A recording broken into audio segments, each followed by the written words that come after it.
नमस्कार. माझं नाव अथर्व देशमुख. आज आपल्यासोबत जॉईन झालेले आहेत शैलजा देशमुख मॅडम. आणि त्यांनी एक पुस्तक लिहिलंय, and the Oscar goes to या नावाचं. तर त्या संदर्भात आपण मॅडमच्या मुलाखतीत बोलणार आहोत.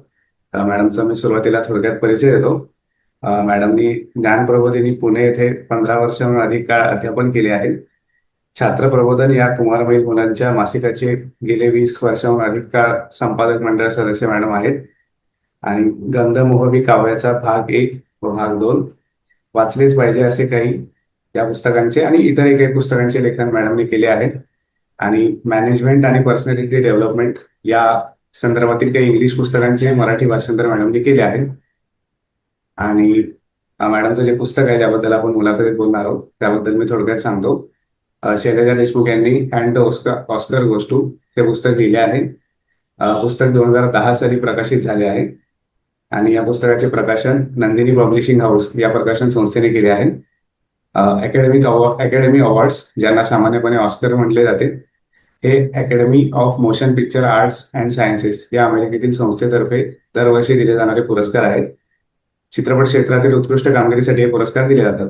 दिग्दर्शन, अभिनय, पटकथा, संगीत अशा विविध विभागात हे पुरस्कार दिले जातात. आणि हे पुरस्कार देण्याची सुरुवात 1929 साली झाली.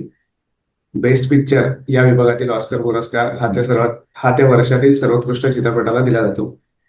पुस्तकात मॅडमनी बेस्ट पिक्चर या विभागात ऑस्कर पुरस्कार मिळालेल्या चित्रपटांमध्ये लिहिले आहे.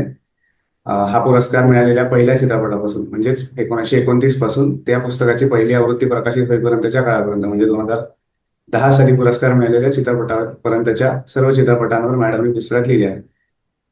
आणि 1929 पासून 2010 पर्यंतच्या दरवर्षीच्या बेस्ट पिक्चर विभागातील ऑस्कर पुरस्कार मिळालेल्या चित्रपटांवर एक लेख मॅडमनी पुस्तकात लिहिला आहे प्रत्येक चित्रपटावर. आणि या लेखातील लेखन हे मुख्यत्वे चित्रपटाचे कथानक सांगणे, त्या चित्रपटातील आवडलेल्या गोष्टींचे थोडक्यात वर्णन आणि चित्रपटाचा एक आस्वादात्मक परिचय अशा स्वरूपाचे आहे. तर मॅडमशी आपण या पुस्तकाबद्दल मुलाखतीत बोलू. तर मॅडम, सुरुवातीला थँक्यू, तुम्ही मुलाखतीला होकार दिलात आणि जॉईन झालात. तर आपण मुलाखतीची सुरुवात अशीच करू की ऑस्कर पुरस्कार मिळालेल्या चित्रपटांवर अशा प्रकारे लेखन करावे असे तुम्हाला का वाटले? आज हे पुस्तक लिहून 15 वर्ष होऊन गेली. खर तर हे पुस्तक लिहिणं हा एक योगायोग म्हणायला हरकत नाही, कारण मुळामध्ये माझ्या डोक्यात हे पुस्तक अशा पद्धतीने लिहावं अशी अजिबात कल्पना नव्हती. तर हॉलिवूड मधले जे चित्रपट मला अतिशय भावले त्या चित्रपटांविषयी आपण लिहावं अशी माझी संकल्पना होती. परंतु दुर्दैवाने 2002 साली कॅन्सर सारख्या दुर्धर आजाराने मी ग्रस्त असताना त्या काळामध्ये मला दुसरं काहीच, माझ्या सगळ्या हालचाली थांबल्या, सगळं कामं थांबली. आणि त्या काळामध्ये माझं अत्यंत आवडतं जे क्षेत्र आणि ते की चित्रपट पाहणं, ते माझ्या मुलांनी माझ्यासाठी अत्यंत दुर्मिळ अशा कॅसेट सीडी आणून दिल्या आणि त्या मी पाहत गेले. त्या पाहत असताना तरी त्याच्यातले जे जे उत्तम वाटत होतं ते मी नोंदवून ठेवत होते आणि त्याच्यावर लिहावं असं वाटत होतं. त्याच्यापूर्वी मी छात्र प्रबोधन मध्ये अशा प्रकारचे लेख लिहिलेले होते. आणि कुमारवयीन मुलं ही तशी म्हटली तर समजत्या वयाची असतात, त्यामुळे अभिरुची त्यांची घडवण्याच्या दृष्टीने त्यांना जागतिक दर्जाचे उत्तम चित्रपट, म्हणजे लहान मुलांचे चित्रपट असं नाही तर जे क्लासिक आपण म्हणतो अशा वाङ्मयाचा परिचय त्यांना व्हावा अशी भूमिका आमची असते. आणि त्यातून मी अनेक चित्रपटांचा परिचय करून दिलेला होता. आणि असं लक्षात येत होतं की केवळ मुलांनाच नव्हे तर त्यांच्या पालकांना आणि इतर मोठ्या माणसांनाही ते लेखन आवडत होतं. आणि अशा प्रकारचं पुस्तक तुम्ही लिहावं अशी सूचना अनेक जणांकडून येत होती. त्यातच योगायोगाने नंदिनी प्रकाशनचे संतोष तांबोळी यांच्याशी माझी भेट झाली आणि मी त्यांना त्यांच्यासमोर ही कल्पना मांडली की अशा अशा प्रकारचं पुस्तक लिहिण्याचं माझ्या डोक्यात आहे.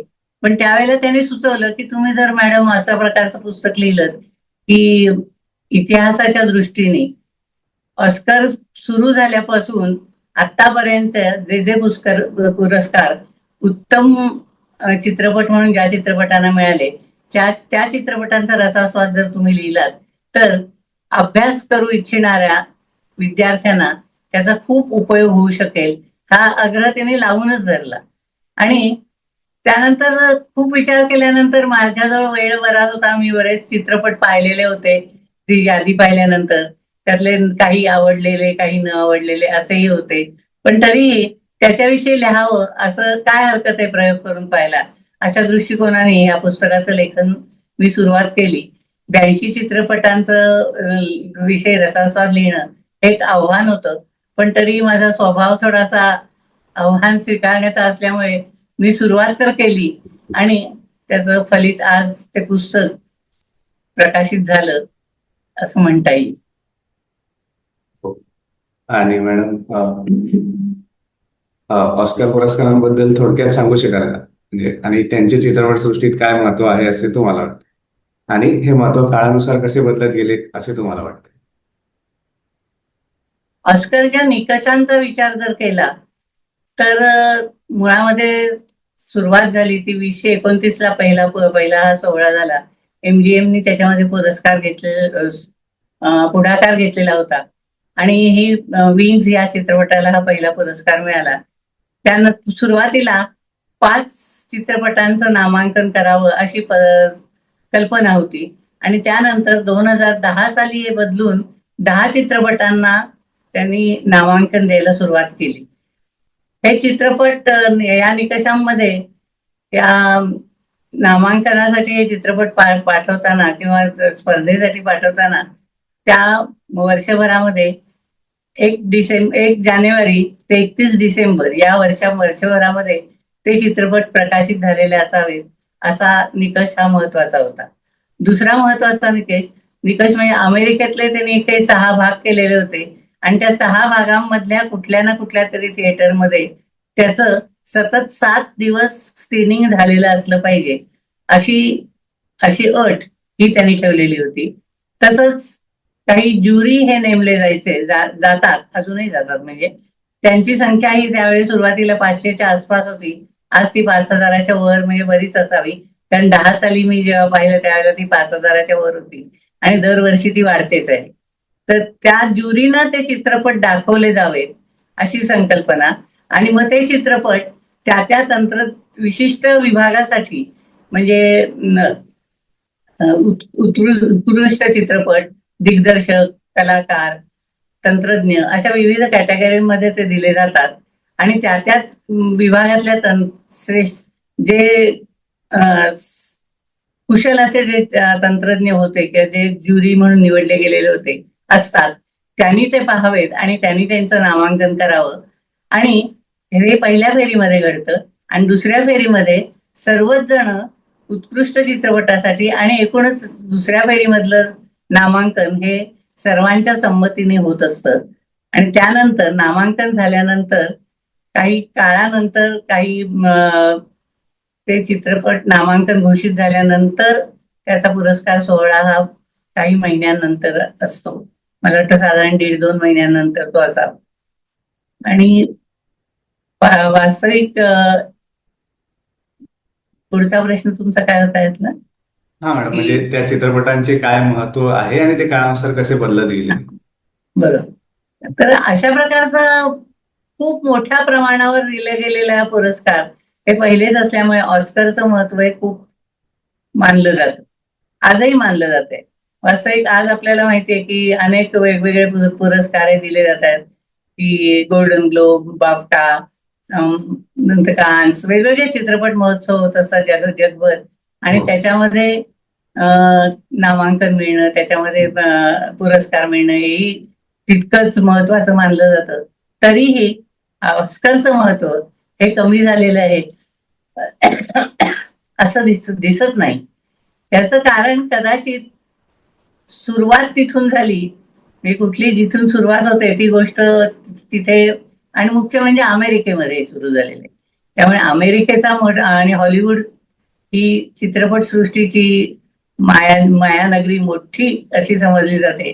त्यामुळे तिथे सुरू झालेले पुरस्कार हे आजही तितक्याच महत्वाचे समजले जातात. परंतु म्हणून असा याचा अर्थ नाही की ऑस्कर हाच एकमेव इव्हॅल्युएशनचा भाग मानला जावा असं मला अजिबात वाटत नाही. खूप चांगल्या प्रकारे आज असं प्रत्येक देशामध्येही वेगवेगळे पुरस्कार दिले जातात, वेगवेगळे महोत्सव होत असतात, तिथेही त्यांचं मूल्यमापन होत असतं. तर त्या सगळ्यांचा विचार केला जावा. आणि तरीही ऑस्करचं महत्व अशासाठी असतं की लोक अगदी डोळे लावून असतात की ऑस्कर कुठल्या चित्रपटाला मिळालं. त्याच्यामध्ये वेगवेगळ्या कॅटेगरीज आहेत. अर्थात त्याचा फायदा आता सांगू का नंतरच्या पुढच्या प्रश्नाचा? हो, सांगा ना. त्यामुळे होणारा ऑस्करच्या ह्याच्यामुळे काही वेळा एक महत्वाची गोष्ट अशी झाली की कुठल्याही पुरस्कारांची कोणती गोष्ट असते तर त्यामुळे एक प्रकारची जागरूकता प्रेक्षकांमध्ये येते की एखाद्या पुरस्कार मिळतो, म्हणजे का मिळाला हा पुरस्कार, अशा प्रकारचा प्रश्न हा आपोआपच मनामध्ये निर्माण होतो आणि त्या दृष्टीने जागरूकतेने ते चित्रपट पाहिले जातात. हा हा फार मोठा फायदा या अशा प्रकारच्या महोत्सवांचा होतो असं मला वाटतं. ऑस्करच्या मर्यादा काही आहेत, नाही असं नाही. जर भारतीय चित्रपट आणि ऑस्कर मधले म्हणजे तिकडचा चित्रपट यांची जर आपण तुलना केली तर आपल्याला कोणकोणत्या मर्यादा आहेत, कोणकोणते फायदे आहेत हे निश्चितच लक्षात येईल. आणि मॅडम, जे तुम्ही पुस्तकात जसं आपण बोललो की पहिला ऑस्कर पुरस्कार मिळालेल्या चित्रपटापासून 2010 साली हा पुरस्कार मिळालेल्या चित्रपटापर्यंतच्या सर्व चित्रपटांवर लेखन केले आहे. तर हा पुरस्कार मिळालेल्या चित्रपटांबद्दल तुमचे काय निरीक्षण आहे आणि हा पुरस्कार मिळण्याच्या निकषात काळानुसार काही बदल होत गेले असे तुम्हाला वाटते का? बदल जशी अभिरुची होते, म्हणजे निकषात फार बदल झाले असं नाही, पण अभिरुची लोकांची बदलत गेल्यामुळे पुरस्कार मिळण्याचं, कोणत्या चित्रपटांना पुरस्कार मिळतात हे कदाचित बदलत गेलेलं आहे. म्हणजे निकष असा कायद्याने बदलला गेलेले आहेत फारसे असे नाही, परंतु आपोआपच प्रेक्षकांच्या अभिरुचीनुसार निकष हे बदलत जातात असं दिसतं. मी जे 82 चित्रपट हे या पुरस्काराच्या निमित्ताने पाहिले, त्याच्या जोडीने अनेक चित्रपट आपण पाहत असतो, मी पाहिलेले आहेत. त्यांचा विचार केला, आपल्या भारतीय चित्रपटांचा विचार केला आणि मला ऑस्करच्या चित्रपटांच्या बाबतीत एक महत्वाची गोष्ट जी जाणवली ती म्हणजे विषय आणि आशय याच्या बाबतीत अत्यंत वैविध्यपूर्ण आणि त्याचबरोबर त्याच्या रूपबंधाविषयी, मांडणीविषयी वेगवेगळ्या प्रकारचा विचार केला गेलेला आहे असं मला जाणवलं. म्हणजे उदाहरणार्थ युद्धपट असतील, नंतर ऐतिहासिक चित्रपट असतील, ज्याला आपण बायोपिक म्हणतो अशा प्रकारचे चित्रपट असतील, फॅमिली म्हणजे वैयक्तिक नाते, भावनिक नातेसंबंधांवर असलेले चित्रपट असतील, आकृतीबंधाच्या दृष्टीने म्युझिकल्स असतील किंवा अद्भुत विनोद जे फारच अगदी तुरळक ज्यांचा उल्लेख करता येईल असा आहेत, पण का होईना आहेत. तर अशा प्रकारे वेगवेगळ्या गोष्टी म्हणजे आकृतीबंध आणि विषय या दृष्टीने त्याच्यामध्ये बदल झालेला आहे आणि बदल होत जातो असं लक्षात येतं. आणि कसं आहे की युद्धाचा साधारण युद्धपट घेतला आपण एक उदाहरणार्थ, तर युद्धपटाचा विचार केला तर अमेरिका यादवी युद्ध, पहिलं महायुद्ध, दुसरं महायुद्ध, व्हिएतनामचं युद्ध, अशा अनेक युद्धांमधून अमेरिकन सैनिक गेलेले. ते जात असताना सुद्धा एक लक्षात येतं की त्यांची सगळी युद्ध ही त्यांच्या देशाबाहेर खेळली गेलेली, त्यांच्या इथे ती काही प्रत्यक्ष घडलेली नाहीये. त्यामुळे ते सैनिक बाहेर जाऊन लढतायत, त्यामुळे त्यांच्या जीवनावर होणारे परिणाम, म्हणजे आपल्याकडे युद्धपट म्हटल्यानंतर बघा की सामान्यतः तिथेही आहे, नाही असं नाही, की राष्ट्रप्रेम, देशभक्ती याचा विचार हा जास्त प्रामुख्याने केला जातो. म्हणजे त्याच्यामध्ये सुद्धा एक प्रकारचा रोमॅन्टिसिझम आहे असं आपल्या लक्षात येईल की अशा प्रकारचे चित्रपट म्हणजे युद्धपट म्हणजे लोकांच्या भावना, राष्ट्रभक्तीपर भावना जाग्या करणं हा त्याचा हेतू आढळतो. पण ज्यावेळेला आपण ऑस्कर विजेत्या चित्रपटांकडे पाहतो त्यावेळेला युद्ध एक किती संहारक आहे, त्याचा संहार शक्ती किती आहे आणि ती केवळ म्हणजे शारीरिक म्हणजे माणसं किती मरतायत त्याच्यावर नाही, तर माणसांची जीवन किती उद्ध्वस्त होत आहेत हे याचं चित्रण हे या अनेक चित्रपटांमध्ये वेगवेगळ्या प्रकारे आलेले आहे असं दिसतं. म्हणजे कुटुंब मोडतायत, अनेक वर्षानुवर्ष हे सैनिक दूर राहिल्यामुळे मैत्री मोडतीये, कुटुंबांच्या मध्ये काहीतरी वैमनस्य येत आहे. अशा प्रकारचे वेगवेगळे परिणाम या युद्धांचे झालेले दिसतात. आता एक हर्टलॉक सारखा एखादा चित्रपट जर आपण पाहिला, अतिशय मला तो ट्रॅजिक वाटतो चित्रपट, की त्या चित्रपटामधला जो तो हिरो आहे तो युद्धामध्ये त्याला एक विशिष्ट कुठलं तरी, मला आता लक्षात नाही नेमकं काम, ते काहीतरी तारा जोडण्याचं काम, काहीतरी बॉम्बच्या असं काहीतरी तो करत असतो. तर ते काम सतत त्याला तेच काम त्याला असल्यानंतर त्याला सुट्टी मिळून तो घरी आला तरी त्याचं बिचाऱ्याचं मन घरामध्ये रमतच नाही, की त्याला सारखं तेच काम करणं हेच त्याच्या आयुष्याचं ध्येय बनून दिलेलं असतं. म्हणजे युद्धाचे भूसुरुंग किती विकारक परिणाम होऊ शकतात तुम्ही हे आपल्याला या भूसुरुंग अशा चित्रपटात. निकामी करण्याचं जे काम तो सिनेमा 2010 हा, साली त्याबद्दल बोलतात. हो. बरोबर. हो. मला नेमकं काम तो काय करत असतो हो. ते आठवत नव्हतं. हो. तर मी म्हटलं तर हे एकाच प्रकारचे म्हणजे विषय एकच आहे, पण त्याचे होणारे परिणाम माणसांच्या जीवनावर हे आपल्याला वेगवेगळ्या प्रकारे तिथे मांडलेले आहेत असं दिसतं. अजून उदाहरण द्यायचं झालं तर आपण म्युझिकल्स म्हणजे आकृतीबंधाच्या दृष्टीने विचार केला तर आपल्याकडे सांगीतिका किंवा संगीत अशा प्रकारचे चित्रपट फार कमी आहेत असं लक्षात येईल आपल्या. पण तिथे अत्यंत सुंदर अशा प्रकारे म्हणजे माय फेअर लेडी असेल, असे अनेक आपल्याला माहिती असणारे चित्रपट असतील, त्या चित्रपटांचं पटामधून संगीत आणि नृत्याचा अत्यंत सुंदर वापर करून अतिशय छान असे चित्रपट तिथे बनलेले आहेत. आपल्याकडे एखादा म्हणजे ती अभिरुचीच आपल्याकडे ती डेव्हलप झालेली नाही असं लक्षात येईल आपल्या, की थोडासा रुमानी हो जायसारखा एखादा चित्रपट येतो आणि जातो, पण तो सगळ्यांपर्यंत पोहोचतोच असं नाही. किंवा लोकांना ही जी अभिरुची आहे की ज्याच्यातून जे काही आपल्याला चित्रपट दृश्य माध्यम आहे आणि दृश्यात्मक माध्यमामध्ये केवळ आपल्याकडे जर आपण पाहिलं, जर मर्यादांच्या दृष्टीने पाहिलं तर आपल्याकडे एक ठसठशीत थोडंसं बटबटीत अशा प्रकारचं सामान्य चित्रपटांच्या बद्दल मी बोलते, सर्वसामान्य असणाऱ्या, की अशा प्रकारचं चित्रण दिसतं की डायलॉग, की आपण अगदी प्रेडिक्ट करू शकतो की आता पुढचा डायलॉग काय असेल हे आपल्याला कळू शकतं सहजगत्या.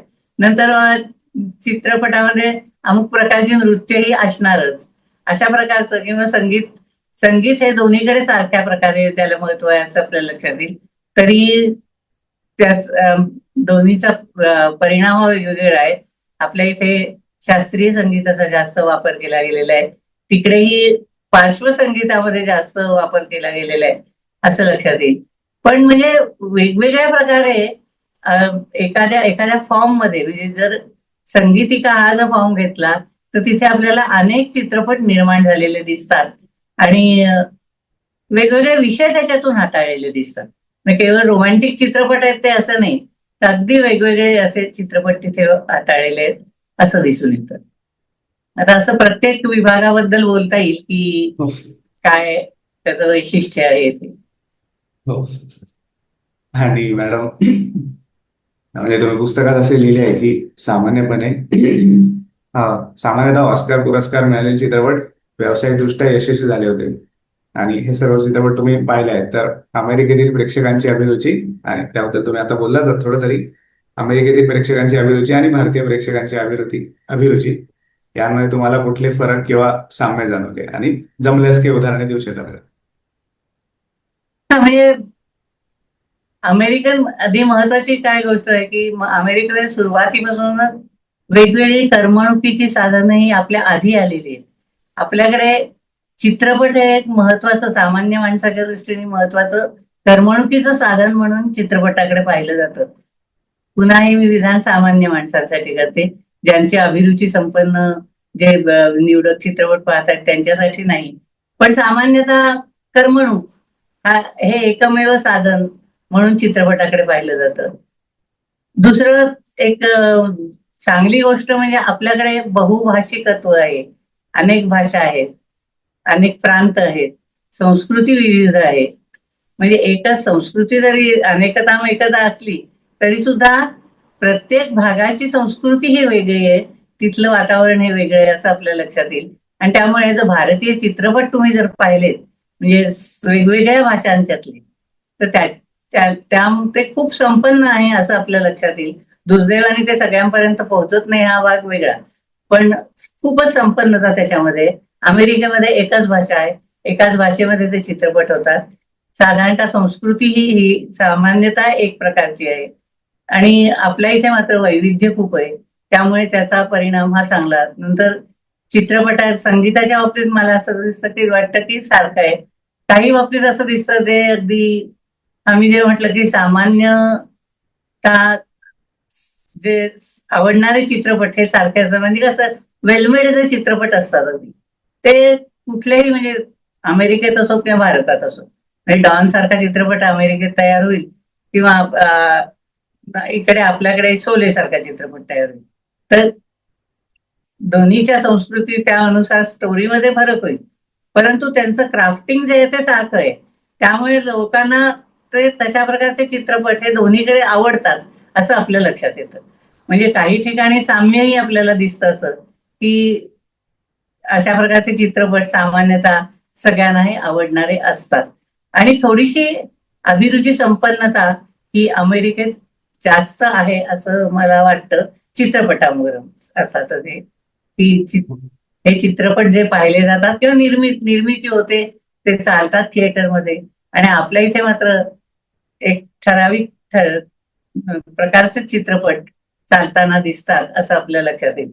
आणि अभिरुची म्हणजे काही काही वेळेला मर्यादा कशा पडतात. उदाहरणार्थ सत्यजित रेना जरी तिकडेही पुरस्कार मिळाला, जीवनगौरव आपल्या इथेही मिळाला, तरी आपल्या इथल्या काही लोकांनी अशा प्रकारची टीका केली की त्यांनी आपल्या देशातल्या दारिद्र्याचं चित्रण तिथे बाहेर जाऊन केलं. खरं म्हणजे तसं नाही, असं जर नीट ज्यांनी जे विचार करतात त्यांच्या असं लक्षात येईल की वास्तवतेचं चित्रण करताना सुद्धा अत्यंत कलात्मक दृष्ट्या त्यांनी त्याची मांडणी केलेली आहे असं आपल्याला दिसतं. आणि अशा प्रकारचे, कारण त्यांच्या डोळ्यासमोर फक्त पथेर पांचाली आणि ती ट्रायो अप्पूची तीच असते, पण सत्यजित रेंनी निर्माण केलेले जलसागर, देवी, गणशत्रू यासारखे चित्रपट हे लोकांच्या पर्यंत पोहोचलेलेच नसतात, नावच माहिती नसतात. इव्हन नटांच्या बाबतीत सुद्धा आपल्याला असं दिसेल की म्हणजे हे मला अभिरुची संबंधात हे बोलायचंय की पोहोचत नाही लोकांपर्यंत काही काही गोष्टी. की एखादा मिथुन चक्रवर्ती आपल्याला सगळ्यांना त्याचा तो नाच, डिस्को डान्स वगैरे हे सगळ्या लोकांना माहिती असतं, पण त्याचा पहिल्यांदा सुरुवातीच्या चित्रपटातला मृगयासारखा चित्रपटात ज्याला राष्ट्रीय पुरस्कार त्याला मिळाला तो माहिती नसतो.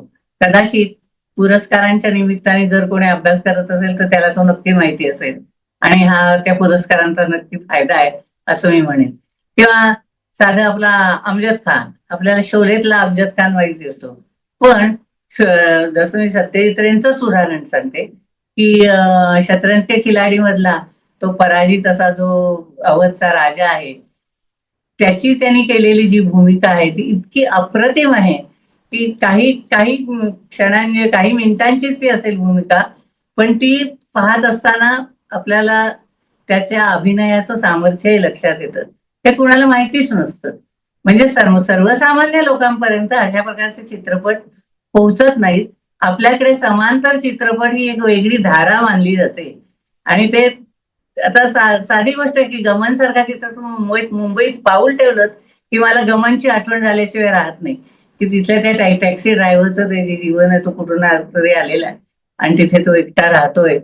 तर हे लोकांपर्यंत पोहोचतच नाही. लोकांना जे सवंग, करमणूक प्रधान अशा प्रकारचे चित्रपट पोहोचतात, ही मर्यादा थोडीशी मला वाटते. त्या दृष्टीने आजकाल होणारे चित्रपट महोत्सव आणि थोडीशी आजची तरुणाई ही या दृष्टीने काही पावलं पुढे जातीये असं लक्षात येतं, पण सामान्यतः या मर्यादा मला नक्की दिसतात. आणि पुरस्कारांमुळे कशा प्रकारे प्रेक्षकांमध्ये अभिरुची निर्माण होत असते किंवा प्रेक्षकांची अभिरुची बदलत असते असे तुम्हाला वाटते, आणि या संदर्भात ऑस्कर पुरस्कारांचे काय महत्व आहे असे तुम्हाला वाटते? मी मगाशीच म्हटलं तसं की ऑस्कर पुरस्कार लोक अगदी ह्यांनी बघतात की आता ऑस्करचे आता आज नामांकन येणार आता ते प्रसिद्ध होणार. प्रसिद्ध झाल्यानंतर ते चित्रपट लोक पाहतात आवर्जून. आवर्जून पाहिल्यानंतर ते का का आपल्याला आवडताय, स्वाभाविकच आपोआप म्हणजे एखादा चित्रपट नाही आवडला हे कळायला सुद्धा तो पाहावा लागतो. आणि ते पाहणं या चित्रपट महोत्सवांच्या दृष्टीने म्हणजे ऑस्करच्यामुळे किंवा अशा प्रकारच्या मोठ्या महोत्सवामुळे घडतं असं लक्षात येतं. म्हणजे चित्रपट पाहण्याची एक जागरूकता आहे, ती जागरूकता यामुळे आज निर्माण झालेली आहे असं निश्चित वाटतं. कारण काय तर तुम्ही विचार करायला शिकता, कुठेतरी तुमची विचार करण्याची शक्ती ही थोडीशी जागरूक होते असं मला या अम, पुरस्कारांच्या संदर्भात वाटतं. हो. आणि मॅडम, ऑस्कर पुरस्कार मिळालेले कुठले चित्रपट तुम्हाला सर्वात जास्त इंटरेस्टिंग वाटले? आणि म्हणजे पुस्तकात तुम्ही सर्व चित्रपटांबद्दल चांगलंच लिहिलंय जवळपास, पण तरी त्यातले काही असे विशेष जे तुम्हाला आवडले त्याबद्दल थोडक्यात सांगू शकाल? एक पहिली भूमिका मी स्पष्ट करते की मी चांगलंच लिहिलंय याचं कारण मला ते रसास्वादाच्या दृष्टीने त्या चित्रपटांबद्दल लिहायचं होतं, समीक्षेच्या दृष्टीने लिहायचं नव्हतं. हो. त्यामुळे ते लोकांना कळावे या दृष्टीने ते लिहिण्याची माझी थोडीशी भूमिका होती. म्हणून मी थोडस जास्तीत जास्त त्यातला चांगला भाग कोणता आहे ती दृष्टी लोकांना मिळावी या दृष्टीने ते पुस्तक लिहिण्याचा प्रयत्न केलेला आहे. म्हणजे असं नाहीये की मला त्यातलं सगळंच काही आवडलेलं आहे असं नाही. अगदी काही चित्रपट म्हणजे ह्या चित्रपटाला का बरं पुरस्कार मिळाला असं वाटण्यासारखे चित्रपट आहेत. आणि ते मलाच वाटले असं नाही, तर अनेकांनी ते समीक्षकांनी सुद्धा लिहिलेलं आहे की उदाहरणार्थ नावं घ्यावीत अर्थात कदाचित ते वैयक्तिक वेगवेगळं असू शकतं. म्हणजे अमेरिकन ब्युटी किंवा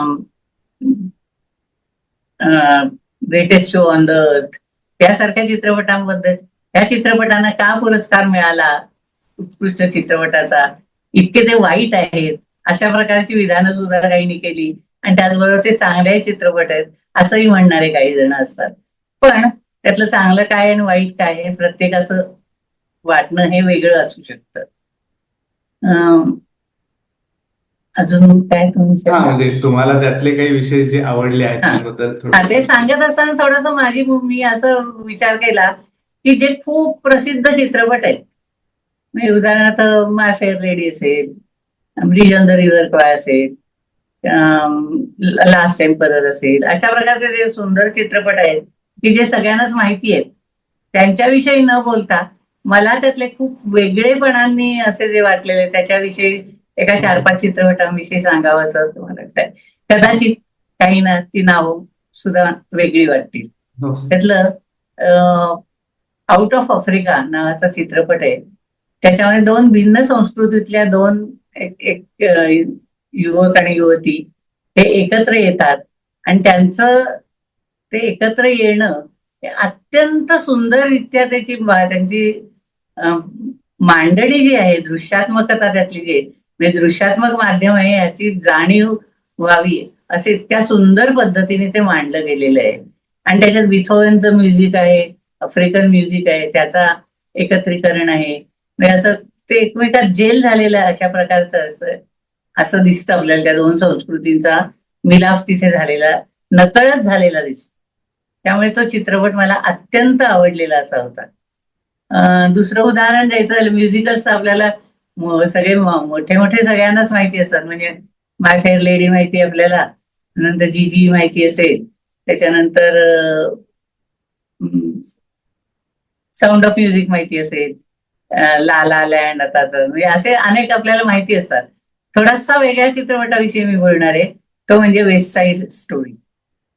हा चित्रपट म्हटलं तर हिंसाचार आणि असा ह्यानी भरलेला आहे.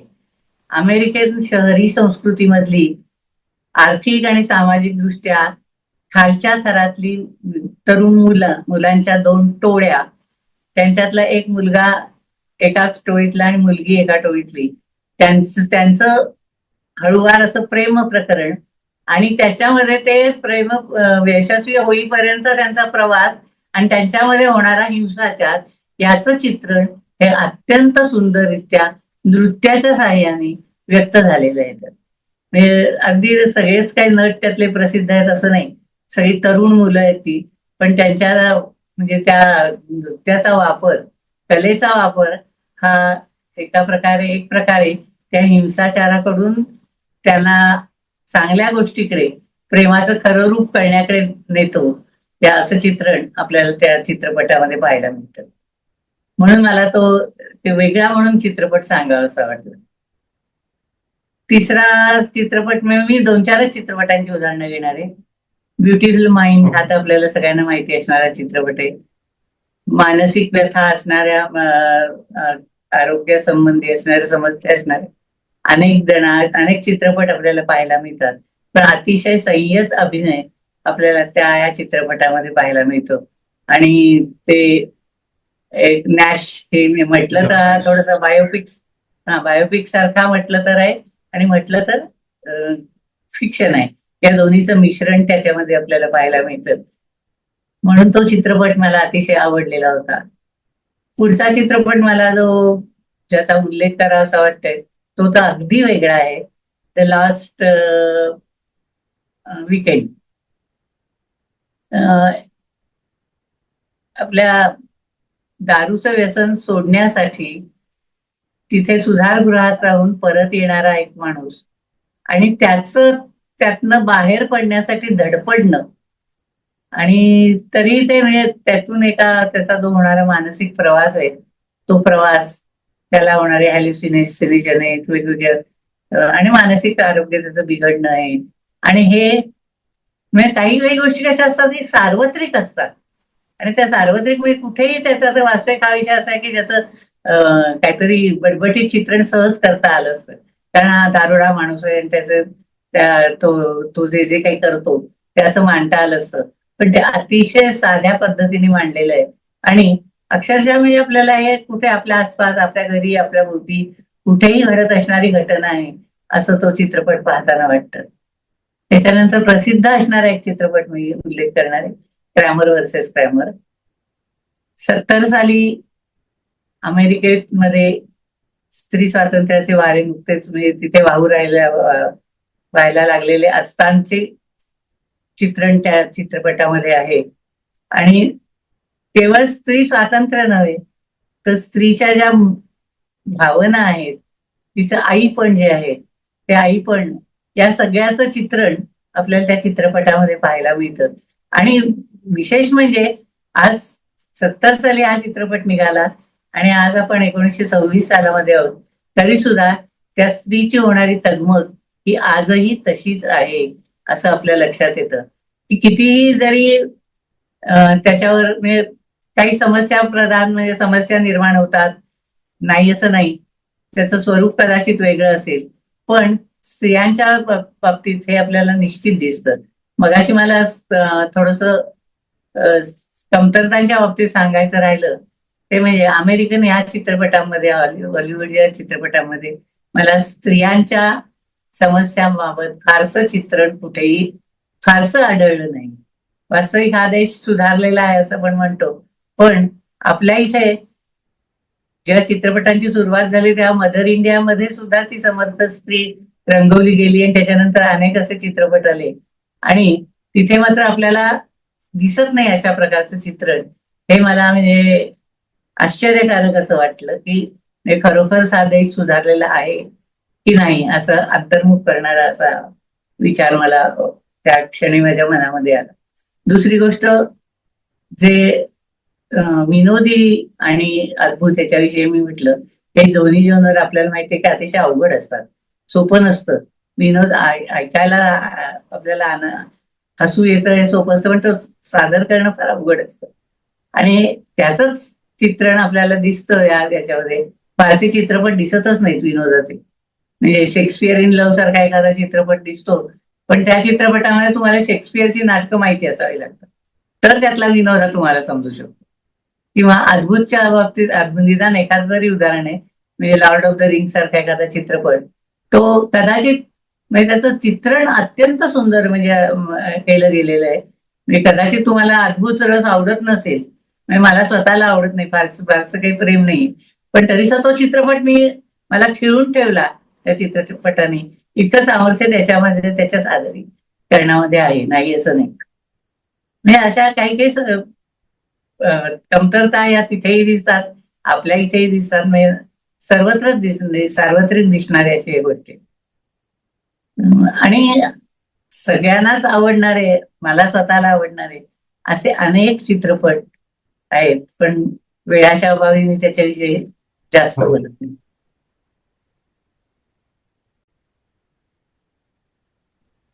आणि मॅडम, अशा प्रकारे बेस्ट पिक्चर या विभागात ऑस्कर पुरस्कार मिळालेल्या सर्व चित्रपटांचा अभ्यास केल्यामुळे चित्रपटांबद्दलची किंवा चित्रपटांच्या इतिहासाबद्दलची तुमची समज कशा प्रकारे बदलली किंवा वाढली असे तुम्हाला वाटते? एकूणच मला सर्व कलांच्याच बाबतीत तुमची संवेदनशीलता जागी असेल तर त्याची सर्व अंग ही जर तुम्हाला हळूहळू त्याची आपली समजही वाढत जात असते.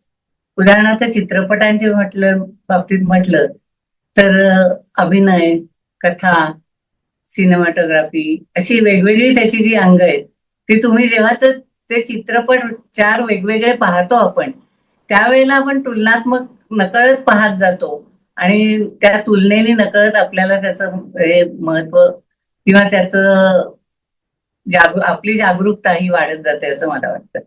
उदाहरणार्थ अगदी सांगायचं झालं तर थोडस म्हणजे मी आता ऑस्करच्या संदर्भात बोलत नाही, वेगळं बोलतेय हो. की आत्ता नुकताच दशावतार येऊन गेला, तर त्याच्यामध्ये लोककलेच्या संदर्भात दोन दशावतार या आणि सस्पेन्स अर्धा भाग असं त्याचं मिश्रण, असा तो चित्रपट होता. तसंच थोडस ते कांतारामध्ये सुद्धा एकत्रीकरण केलेलं आहे दोन गोष्टींचं असं दिसतं. पण त्याच वेळेला मला सतत सारखं आठवत होतं तो बाग बहादूर नावाचा बंगाली सिनेमा मी पाहिलेला होता. त्याच्यामध्ये दरवर्षी तो मुलगा गावी जातो, त्या सगळं अंग वाघासारखं एक चित्र करून ती वाघ वाघ बनून तो गावामध्ये नृत्य करत गावोगाव दारोदारी हिंडत जातो. आणि ती पूर्णतः पवन मल्होत्रा मला वाटतं त्याच्यात होता, राष्ट्रीय पुरस्कार होता त्या चित्रपटाला. आणि कुठलंही मिक्स न करता दोन गोष्टी पूर्णतः त्या कलेविषयी, पूर्णतः लोककलेविषयी ती जागरूकता किंवा ती त्या कलेचं मोठेपण हे प्रेक्षकांपर्यंत पोहोचावं आणि ते नकळत पोहोचावं. म्हणजे कुठे ती डॉक्युमेंटरी स्टाईल नाहीये ते, पण चित्रपटच आहे, पण तरी सुद्धा ते नकळत आपल्यापर्यंत पोहोचतं. अशा प्रकारचा अनुभव हा मला तो चित्रपट पाहताना आला. तर ही समज माझ्यात कुठून आली, मला तो का बाग बहादूर आठवला, तर मी आणि किंवा दशावतार पाहताना मला ते का जाणवलं, तर ही कुठेतरी माझ्यामध्ये माझी समज वाढत गेलेली असल्यामुळे असेल. किंवा एखाद्या चित्रपटामध्ये, एखाद्या दृश्यामध्ये ती व्यक्ती काहीही बोलत नाही, तरी त्या न बोलण्यातून अनेक गोष्टी आपल्यापर्यंत पोहोचत असतात हे कळणं, हे आपण वेगवेगळे ज्या चित्रपट पाहतो आणि अक्षरशः हॉलिवूडमध्ये सुद्धा किंवा आपल्या इथे सुद्धा की असे अनेक मोठे नट आहेत, की मोठे नट दिग्दर्शक आहेत की जे आपल्यापर्यंत या गोष्टी नकळत पोचवत असतात. ते जर तुम्ही पाहिलं तरच तुम्हाला ते कळू शकतं. जर आपण उघड्या डोळ्यांनी ते पाहिलं नाही तर कळणार नाही. आणि ते कळण्यासाठी उघड्या डोळ्यांनी पाहणं हेच त्यातलं महत्वाची गोष्ट आहे असं मला वाटतं. हो. पुस्तकं जी इतर मी वाचली याच्या संदर्भातली हा, ती म्हणजे मला चित्रपटांबद्दलची कुठली तुम्हाला हा पुस्तकं किंवा लेखन किंवा डॉक्युमेंटरीज तुम्हाला आवडतात किंवा आवडले आहेत, इंटरेस्टिंग वाटले आहेत? कदाचित मला पुस्तकांची नावं आठवणार नाहीत, पण त्याचे लेखक अरुण खोपकरांचं पुस्तक मी वाचलेलं आहे, विजय पाडळकरांचं वाचलंय. नंतर मला आता भराभरा नावं आठवत नाहीयेत लेखकांची, पण अनेक पुस्तकं अशा प्रकारची जी रसास्वादात्मक अशा पद्धतीची आहेत ती वाचलेत. इव्हन साधं आता चित्रपट आणि नाटक या दोन्ही कला एक हातात हात घालून जाणाऱ्या अशा आहेत. नुकतंच यांचं अमोल पालेकरांचं आणि चित्रा पालेकर त्यांची बायोपिक्स, त्यांची आत्मचरित्र वाचली तरी सुद्धा त्याच्यातून माझ्यापर्यंत जे पोहोचलं ते त्यांच्या नाटकातलं जे सौंदर्य होतं, की ती नाटकं त्यांनी सादर करताना त्यांनी जे अनुभवलं, ते माझ्यापर्यंत पोहोचलं. का तर मला त्यांच्या वैयक्तिक आयुष्यात काही इंटरेस्ट नव्हता. तर त्यांनी जे काही नाटकांविषयी, चित्रपटांविषयी लिहिलेलं आहे, ते मला जास्त भावलं. तर अशा प्रकारे जे थोडीशी माझी वृत्ती जे हाती पडेल ते वाचत राहायचं अशी असल्यामुळे, आणि मग त्यातलं आपोआपच चांगलं वाईट हे आपल्याला कळत असतं, असं मला वाटतं. मॅडम, थँक्यू, तुम्ही एक मुलाखत दिली आणि मला वाटतं मुलाखत खूप छान झाली. मॅडमचं जे पुस्तक आहे and the Oscar goes to, हे पुस्तक विकत घेण्याची लिंक मी या व्हिडिओच्या डिस्क्रिप्शन मध्ये देत आहे. ज्यांना इंटरेस्ट असेल ते चेक करू शकता. Thank you madam. धन्यवाद.